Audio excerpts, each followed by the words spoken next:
Joining us this morning on KTRH, live from Baghdad, Iraq, is Major General Jeffrey Buchanan. Major General, welcome to KTRH. Welcome to Houston. Thank you for taking the time today. Thanks for having me on your show today. Major General, I guess the first question that we have to ask is, a lot of people are talking about bringing the troops back home. This is a good thing for the men and women. We're anxious to have husbands reunited with wives, wives and husbands, families back together again. But I guess the question that I would have for you is, bringing all of the troops back from Iraq, is this going to open up a vacuum that could be filled by, say, troops from Iran, possibly? Well, you know, Matt, our two countries have committed to an enduring partnership through what we call a strategic framework agreement that we signed in 2008. And in that, we've committed to an enduring relationship where we're going to work together and establish a series of conditions for cooperation in a wide variety of areas, everything ranging from agriculture, economic development, cultural exchanges, sharing science and technology, as well as defense and security cooperation.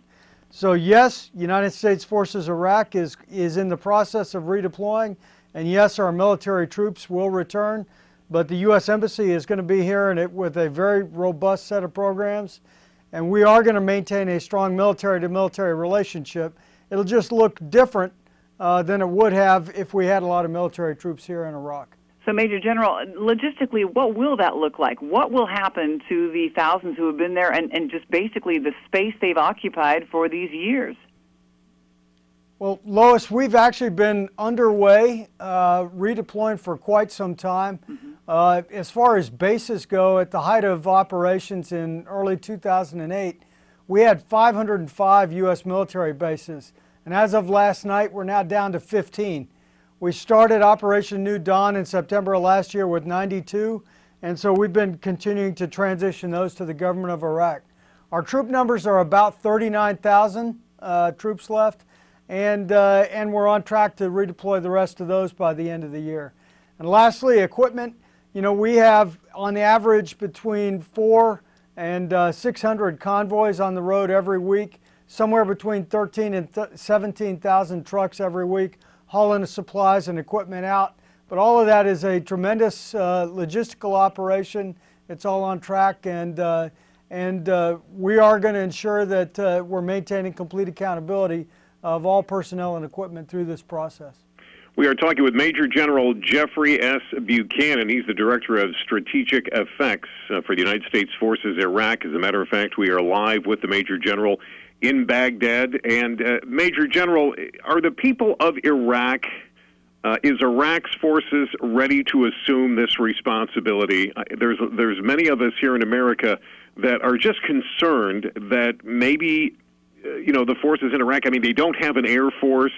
How are they going to protect themselves against countries around them, like I said, maybe like Iran, that may want to come in and once again have a presence in that country? Well, Matt, I'm currently in my fourth tour now, and at least part of every tour from 2003 till now, I've been working with the Iraqi security forces on both the Ministry of Defense side, the Army, helping to stand up the Army in 2003 and 4, helping to work with the police commandos in 2005 and 6, both Army and police forces in 8 and 9, and now even at the highest level of Ministries of Defense and Interior in 2010 and 11. They have had the responsibility for internal security throughout their country since the summer of 2010. And by any measure you want to use, whether it's number of attacks per day, number of casualties or anything, the Iraqi security forces have been doing a credible job. This does not mean that they're not capable of improvement. They do need to continue to improve, and they need to work on it. But I do think that they're on the right road and headed in the right direction. Now that's on the internal security side. On the external security side, they do in fact have an Air Force. They do have a Navy. They do have a Marine Corps. And they've got about 690,000 troops now in their security forces. They don't yet have the capabilities that they need to defend against all external threats, but are moving in that direction. You know, just this year they contracted to buy F-16s from the United States that are in fact being manufactured in the United States and paid for by the people of Iraq. These systems will all come online over time, and it also represents Iraq's opportunity to rejoin the region and help reinforce security. And this doesn't mean that they're currently at the level that they need to be, but I do believe that they're headed in the right direction and will continue to improve. Major General, from an American standpoint, so many of us wanted to see Saddam Hussein gone. He is gone. What is the legacy that U.S. military leaves Iraq? You know, the way I think to wrap that all up is that we have the Iraqi people and even the American people, we have a set of opportunities that we have never had before. You know, the people here have the opportunity and have exercised it to choose their own form of government, to choose who is running that government, to develop themselves economically, to develop a security force that serves in a democracy. And all of those are really indicators of opportunities that they have now that they never had in the past. But all these opportunities have come through a great amount of sacrifice on behalf of the Iraqi people and the American people. And honestly, my greatest hope is that they take advantage of all the opportunities that they now have. Major General Jeffrey Buchanan joining us here this morning. I'm thinking about the reunions that will be taking place over the next few months. I'm thinking about soldiers that will be home with their families for the holidays, hopefully, and how grateful we are here in the United States for their service and for your service as well, Major General. I have to believe there's an awful lot of excited soldiers there in Iraq ready to rejoin their families, and we can't wait to have them back here. But just on a more personal level, will you be coming back and joining your family for the holidays? And if you are, what is the one thing that you would like for Christmas?